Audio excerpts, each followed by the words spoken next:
Hey, today I want to tell you about two of the biggest mistakes I've made with Philippians 4:4. And this is one of my favorite verses in the Bible, and I've still just completely gotten it wrong. So Philippians 4:4 says, "Rejoice in the Lord always. I will say it again, rejoice." So it's all about being happy, right? So the first mistake I made with this verse is I used it to shut down my emotions and send them to the basement and totally ignore whatever I was feeling because, look, the Bible said I needed to be happy because of Jesus.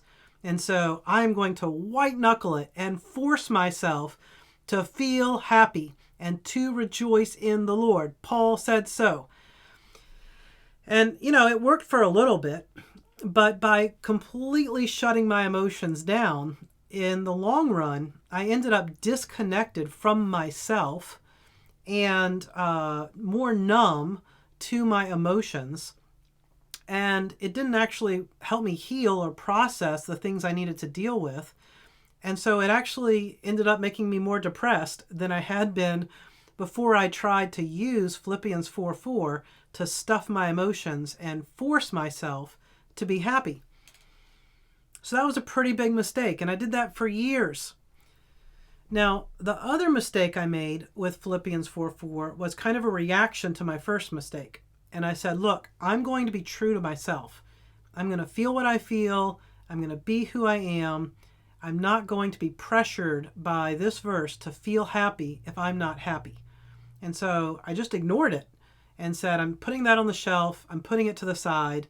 I've got to stay connected to my heart and to what I'm experiencing. And the big downside to this was I didn't benefit from rejoicing in the Lord, and I was just there by myself in my sadness or whatever I was feeling. So that was kind of a missed opportunity too. So here's where I am today with Philippians 4:4.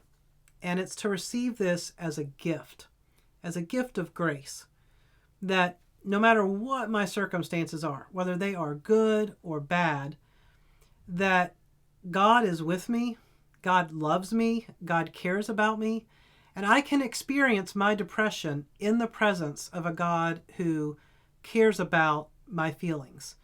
I can experience the joys and the celebrations of my life with the double joy of experiencing it in the presence of a God who is happy with me and is celebrating with me. And so experiencing all of who I am in the presence of Jesus does help me rejoice in the Lord, because I'm not replacing my emotions and I'm not ignoring this verse, but I'm experiencing it as a gift of grace. So that has helped me a lot, and it's allowed me to feel the full range of my emotions, but to connect it to a God who is with me and a God who loves me. So I hope that helps you too. Thanks for watching. I hope to see you next time.